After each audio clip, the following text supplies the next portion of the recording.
Hey, everybody. Welcome to the Investor Fuel Mastermind Podcast. This actually is episode 2, my first real episode. Of course, in the last episode, I was just kind of telling you that we're launching here. But today we're going to be meeting with Todd Swaggerty. He sends millions of pieces of mail, highly respected figure and mind in our industry. He likes to hear that. But the truth is today we're going to talk a little bit about direct mail, but we're also going to talk about what it means to be a business owner when you've already achieved some level of success and what makes you keep kind of pushing forward and driving you to be successful.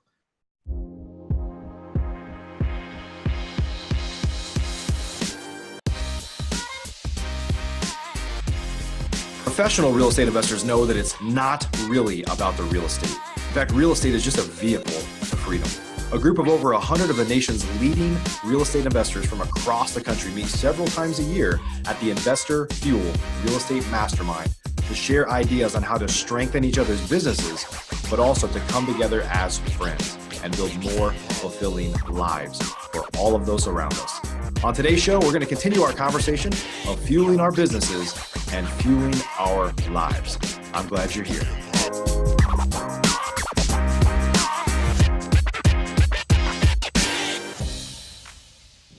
Todd, welcome to the show. Hey, buddy. Thanks for having me. Appreciate it. How's it going? Did you like that I said you had a big brain or something? I don't know what I said there. Usually just a big head.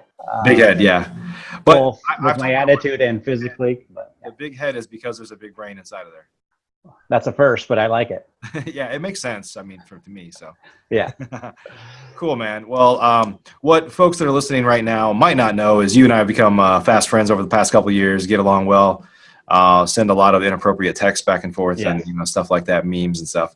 Right. But I mean, you're just a fantastic guy. And the truth is what this show is all about. The reason we started this is to kind of talk about things at a higher level. Like we've been doing the Flip Nerd podcast for 5.5 years, which we're continuing to do.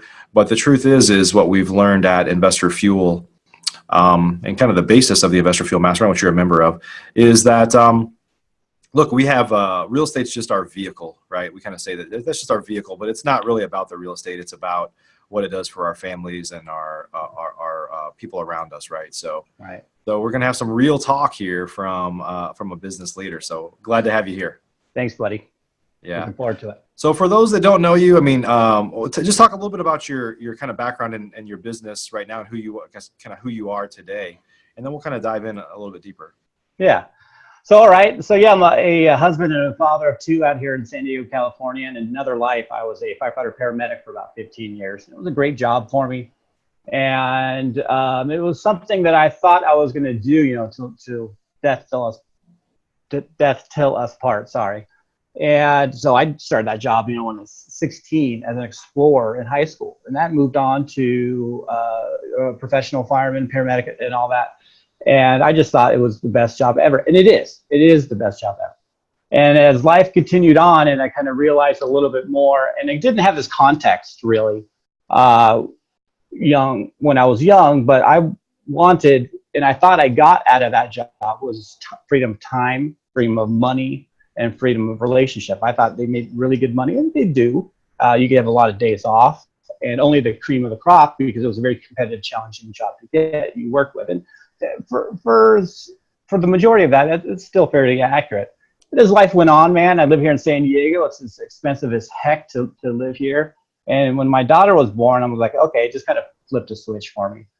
And I no longer wanted to live life on my own terms, right? And so we have a lot of days off. And so I grabbed, this was in the 2008 meltdown.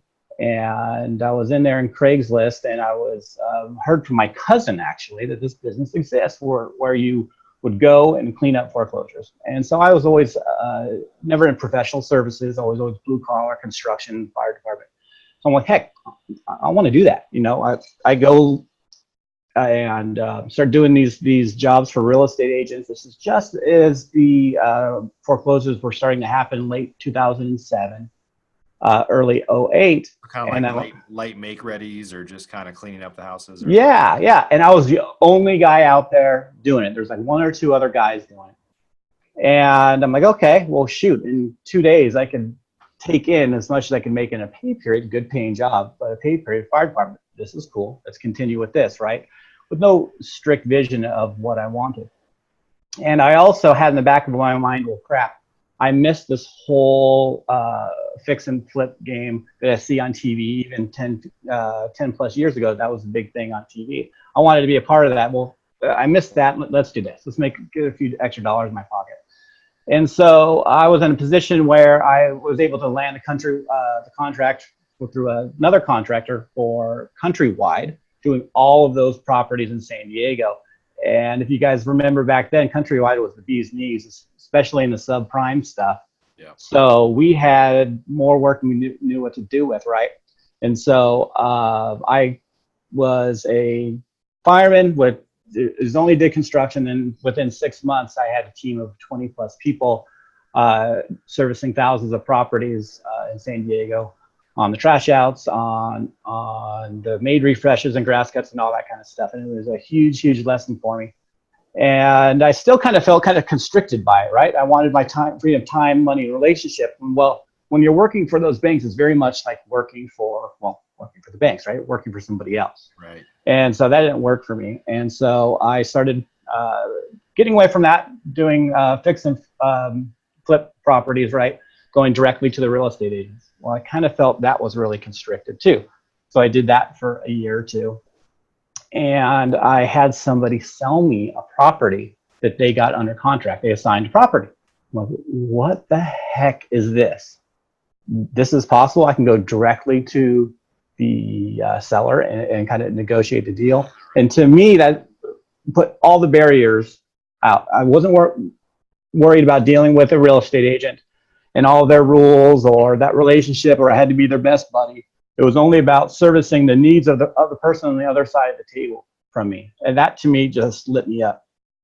And so I continued in doing that. And then I discovered that I didn't necessarily have any quote unquote sales experience or anything like that. And so I knew direct mail was going to be kind of the only way I was going to be able to get in front of these guys. And I decided to take on that challenge of producing my own direct mail in-house. Because at the time, back then, to send a letter was $1, right? And I'm like, I'm not spending that kind of dough. Here I am, a fireman. I still probably have the first nickel I've ever made, and I throw nickels around like they're manhole covers, So I learned how to do all that, and the processes, all that, and it can turn into a business for me. I started doing it for other people, my peers that were also in the industry, right? And that turned into one thing after another, getting a website up and then going, okay, well, this is a heck of a lot more scalable for me. I really enjoyed this process. And at first, I think the reason why we were so successful and continue to be is this wasn't necessarily a profit center first. It was something I was servicing my peers on. Right. It was paying the bills, paying my marketing expenses. So we were service first and price first because of that. Because number one, I'm servicing my peers. I screw up. It's my boy, it's my buddy, it's my gal, right? I screw up for them. No good. That's not going to work. And it wasn't a huge profit center. So it just continued and flourished from there to where we're at today. And I would say that we, if not biggest or second biggest direct to seller mail house in the niche. And it feels pretty good to be there. So. Yeah, that's amazing. It's amazing that, a lot of our things that we do come out of necessity, right? You'll know this, and you know this about me, either necessity or some perceived necessity that, right? Right. Sometimes as business owners, you're forced, you and I are buddies, we talk all the time, like you're forced to constantly innovate, right? Because you have to like stay ahead or you're trying to add more value. And then I'm the same, but I don't have customers quite like you do. I mean, I do a lot of coaching and we have the mastermind, of course, and things like that. We're always trying to deliver more value, but probably on the side, we all are constantly breaking things or thinking of new ideas that we think is a problem that needs to be solved, right? Right. So as business owners, why do we do that, Todd? Why are we so screwed up? I don't know, man. I think in our nature to be business owners, first of all, there's not too many of us that have chosen to go out and be totally 100% responsible for our income, right? As business owners, as entrepreneurs. So by nature, we're a little bit out of our mind and we're problem solvers. And if we can solve that, that's our little drug, our crack, or whatever. And that's our high. So we can have value then. So we see a problem, we go after it, we solve it, And when we get the money game out of the way, which we can usually do pretty early on, it's like, okay, well, where's my value now?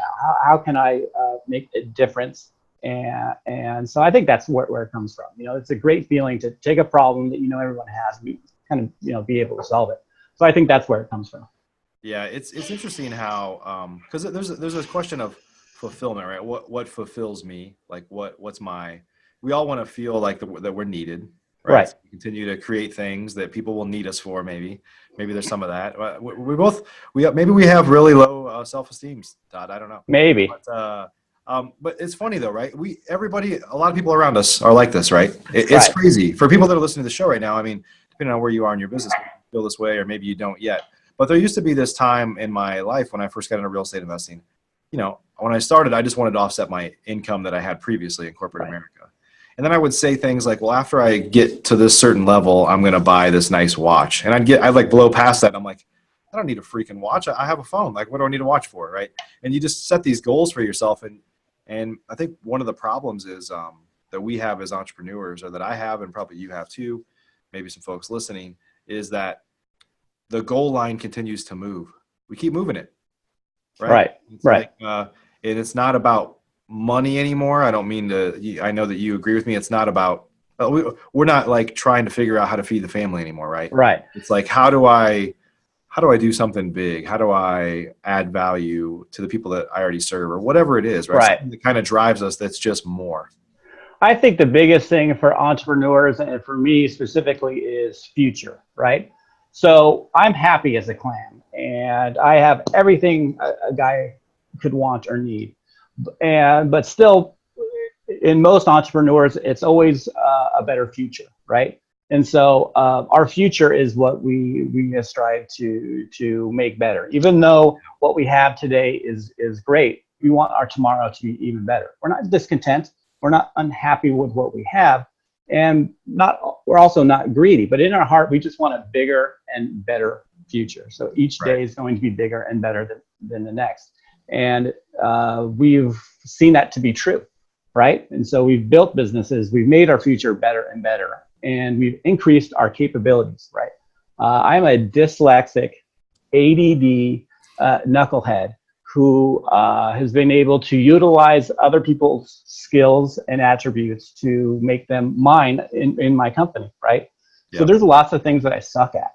And so, but there's one or two things that I'm really, really good at. And I've been able to make other people's capabilities mine, right? And so it's the business in that way is kind of the ultimate equalizer. And in life, in an occupation where it's solely dependent on my skills, you can't do that, right? In a corporation or in a company or as a fireman, if I suck at something, I'm always going to suck at that, right? But with having a company, I can hire people that are great, to fill those gaps, and that opens up my future, and that makes my future endless and has every capability that I could dream up. And so I think that's one of the reasons behind the problem solving and wanting to kind of make our future better. So I think that's kind of.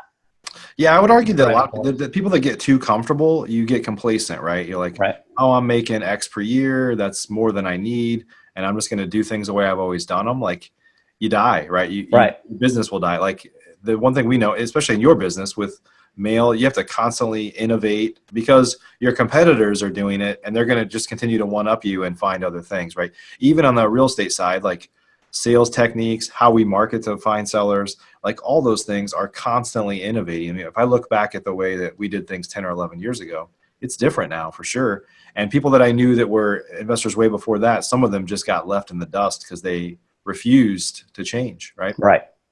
It really seems like everything in business, especially nowadays with the social media, the phones, and how information just transmits so much easier, is that everything we do, even though we just created a system in our company for return mail to make it really easy on the customers. And so pretty soon that's going to be commoditized, right? Everything we do now that's new and fresh is eventually going to be commoditized, and everyone's going to be doing it. Look at text and all these other media platforms we weren't talking about a year ago. Yep. And so it requires us to do that. It requires us to have that innate wanting to have a better future, or we're not going to be successful. And it requires us to be those visionaries, right? And that can be really frustrating too. As that visionary, you have all of these things. You see where you're going so clearly. And because you see it so clearly, you want it to happen now. And it doesn't work that way. And that's kind of the growth where I'm at right now in my business. I've got these visions for my future and visions for my company, and being able to now in my business be at a point where I'm not doing the daily commoditizing, the daily, working in the business to produce a widget or what have you. It's really just communication, right? And being a communicator and having that patience and really looking at my business, I'm going, okay, well, I've kind of figured out the money game for what I need, certainly. What is my long-term path here? I see my future in the next year, 2 years, 10 years, and it might change, it will change. Sure. But what am I doing now and in the next 90 days to accomplish that future? Because it's so easy for us to go see big picture. And really what's helped me, and this is something I've been doing just the past year, is I take each quarter by itself and go, okay, these are 2 or 3 things that I'm going to be able to accomplish right here, right now. And I try not to bring too much of the shiny objects that we all have. And I, even today, where is it? I got this yellow notepad I bring with me, and it's just a brain dump. And I bring it with me everywhere because I have all these ideas, all the things I want. I just write it. Same thing. Yeah. I have a stack of paper here. It's even labeled brain dump, which is spelled wrong, by the way. Brain dump, spelled wrong. Which word did you spell wrong? Brain or dump? Brain dump. I can accomplish. But anyways, and I own a direct mail house, right? Other people's capabilities, not mine. And so my point being is that I just take things in the whole 90-day chunks. What are the 2 or 3 things I can accomplish right now in that 3-month period? Because after that, we lose the emotional drive to do it. If we don't get it done in 90 days, it's probably not going to be there after that. So it's really important to take those 2 or 3 things for me, get those accomplished and get them out of the way, and then go on to the next thing, to my bigger, better future. Yeah, that's great. It's and this. I don't know if you're on this cycle, but we have our Investor Fuel Masterminds effectively every 90 days, and we didn't really plan it this way. It's kind of intuitive, but we ask everybody while you're there, like, fill out your 90-day goals. And if you're thinking like EOS traction type model, it's what they call them rocks. These are my goals for the next 90 days. And then there's a number of people in the group that have said they use Investor Fuel as their 90-day marker. And we ask them what their 90-day goals are. So when you come back, you have to report out on how is your business doing. And so people kind of use that as an opportunity to say, man, that 90 days came up fast, and I either completed it or I didn't. But right, we've kind of become, not really our intention. I mean, our intention is to help them hold themselves accountable, really. But Investor Fuel, the quarterly meeting, has kind of become a surrogate for the finish line for that quarter to come up with new goals, but also to kind of report out on their existing goals. So that's pretty cool how that's kind of turned out.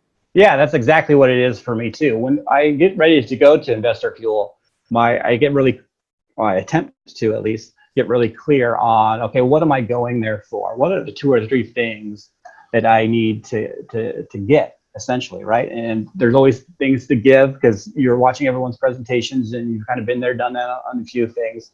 And so the giving part, if you have that personality, is very easy. But if you going to Investor Fuel, it's like, information with the whole fire hose, Yeah. So there's so much of it. But if you go in very clear, say, listen, I got these 3 or 4 things I need to get when I go here. I'm going to focus on these 3 or 4 things. It's going to be there. If I can go get those and then just observe all the other information flow, something sticks, that's great. Yep. But what happens a lot of times, and what's happening with me, is I would go there and I have these, 40 things that I think that were great, and they are great, and I want to implement them, but I wasn't getting them done. And I can't get them done. We cannot get that much 40 things done. Yeah, it's too much. Yeah. So you pick those 2 or 3 things and then you go. And so it's really cool that way. And so every time I go there, I get those. And so at first for me, joining a mastermind was like, well, it's a heck of a lot of expense. And it is in some degrees. But I now consider it, and this is not just BS because we're on this show, it's this: Investor Fuel pays me to attend. And so every time I go there, or another mastermind, but for me, it's Investor Fuel. And every time I go there, I get those 2 or 3 things met, and it's always 10, 15 times ROI on the growth of my business. That's and great. So it's been a really, really cool thing. So. Yeah. What would you say, Todd? One of the things that I struggle with, and one of the reasons I started Investor Fuel, if I could be honest here, which not just being honest with you, I'm always honest. I don't know if I'm always honest with you, but usually I am. But no, the truth is like, as a small business owner, even if we have customers that we're serving or that we like, it's kind of it can become like a lonely world, right? Like you're out doing stuff and you're doing it. You have reasons in your mind why you're doing it for your family or whatever it might be. But sometimes we find that there's not a lot of people that you can kind of talk to that kind of get you, right? Right. You feel that way? Right, absolutely. Have you felt that way for years? Like you're just like, man, I know a bunch of people. Yeah, I've got 5,000 Facebook friends, but there's not a lot of people that I'm close with that I don't feel like I have to pretend like I'm the successful investor. There was this time where we were having a great year, and I remember my wife and I don't remember exactly what happened. We were sitting at a stoplight, and somebody had just told me like that they basically aspired to kind of be like me, which like, from an ego standpoint, that didn't really drive me. But I remember sitting there at the stoplight, and I said to my wife, is this what success feels like? Because it didn't feel like success, right? It's just like, do I have to hold up this cover of who people think I am or how I really feel, right? Right. So, yeah, I mean, like you say, it's definitely a lonely thing, and we kind of think differently. Getting back to our earlier point, is that entrepreneurs, we think differently. We perceive things differently, and to have a group of people that you can, you're speaking the same language every time you talk. A lot of us are not into the whole small talk. It's, it's about what's going on, what's important to us. The personal development side of our lives is really what we're 100% focused on. Our business, growing our business, family. Investor Fuel, Mike Singletary is one of the guys in the group there, and all the time we spent together just talking about, personal development, life. Right. It's not always about the nuts and bolts of the business. They're there if you want them. You can go get them. But being with a group of people who are open and honest and no egos is been really awesome, because if you do well successfully and you start looking at your bank account and you're doing things that the 1% of the world, the 99% of the world can't do, you kind of get a big head on your shoulders, not just physically like I got, but emotionally too. And then you kind of look at, well, I don't feel any different. I made a bunch of money. I'm solving problems. I'm doing good things for good people, but I don't feel necessarily all too different. And so going through that process, being able to share it with others and in a big group of like-minded people who speak your same language, right, has been really, really cool. You kind of feel like you fit in then. Yeah. So. Yeah. You kind of we found our tribe. Right. And so yeah. I would say, honestly, I don't want this, the truth is I don't want this entire show to be a big plug for Investor Fuel. That's the one thing we have in common. I wanted to create this show because it's my family, right? I mean, I created it, but we have a lot of people that are in the group that have great stories. And the truth is there's a lot of people in the group that have crushed it business wise, and the world doesn't know who they are. Like, people know who you are. You've been on the show before, and a lot of people use your service, Yellow Letter HQ. But there's a whole bunch of people in the group that kind of have their head down, they're building their business, and they don't have podcasts, and they're not out doing a lot of stuff on social media. They're just good people that worked hard, and I want to share their stories because they have a lot of lessons to learn. I've learned so much from people in that group. And so I think the one thing we have in common is that, well, there's a lot of things we probably have in common, but one of the big things, and probably one of the things that you and I have talked a little bit about, is this transition from I work hard and I build stuff to I have to be more of a leader now, right? A leader of people. I can't, like, it's kind of this, I'll probably screw up this quote, but this like, what got you here won't get you to the next level. Yeah. And it's like what got me here, and I know a lot of what got you there, is probably a little bit of luck and a whole lot of working hard, right? And just cranking and not accepting no as an answer, probably losing a bunch of money and causing a bunch of grief in our families and our relationships sometimes along the way, because you start to blur that line between I'm doing it for the family and therefore I need to be away from the family, like all those issues that we've had to work for. But then you get to this point to where you're like, hey, I'm good. I don't need anything anymore, but I want more. And to do that, it can't be off of the skin off my back because there's not enough hours in a day for that. Yeah. So I follow a guy named Dan Sullivan from Strategic Coach. I'm actually in that program. Right. It's very different than a mastermind because it's all about you, the investor. And so not a plug for him at all, but what he says, and he probably took this from somebody else, is the skills that get you out of Babylon don't get you to the promised land, right? And so for us now, we're out of the money grind. We're out of worrying about that. We got ourselves out of Babylon. We're trying to get to this new future, this new thing we're thinking about, and get us to the promised land. It's a whole different skill set. And when it comes to the communication and living your life presently is a big challenge for entrepreneurs like us. That's one of the biggest things I think we all work on. And our family life, being very, very conscious and very aware becomes really, really important. So yeah, it's pretty unique in that you have these skill sets and you've become successful in your own right. And then this next journey you're going, those are not the same skills you need anymore. So you kind of a little bit feel like you're starting over. And if you get a group of people like that together, it's really, really rewarding.